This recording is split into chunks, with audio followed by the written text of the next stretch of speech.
let's make one of my Christmas favorites, Swiss Züpfe or butter bread. So we have our flour, butter, sugar, yeast, milk, salt, pre-ferment that we made the day before, and eggs. Take your butter and you want to melt that over a heat source.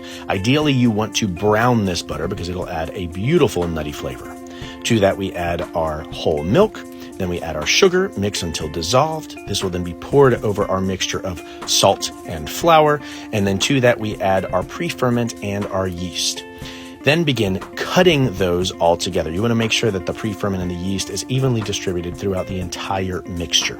Once that's been achieved, you can then begin the kneading process. Knead this dough until all of the dry materials have been fully incorporated and you have a beautiful uniform dough.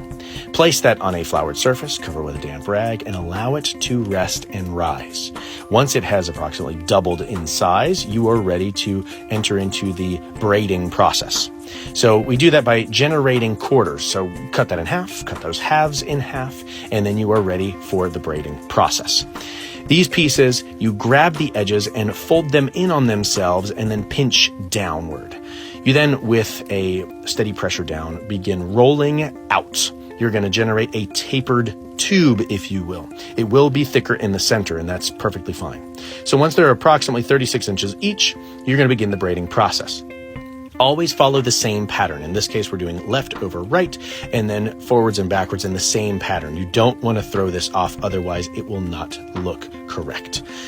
Braid all the way to the end until each of these ends are unbraidable anymore. You then pinch them together and place them underneath the loaf itself. You can actually turn it sideways and put a little bit of pressure to solidify that seal on the braid.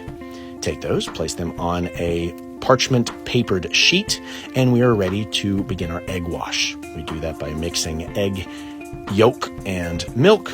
We then wash over the top of these beautiful braids and make sure that it's evenly coated everywhere without it puddling on the parchment paper. Place into a 400-degree oven and allow it to cook until beautifully golden brown. And look at that. You have just made what will become one of your favorite breads, whether with jam, preserves, honey, Nutella. This is fantastic. It's our favorite, and I'm sure it'll become yours.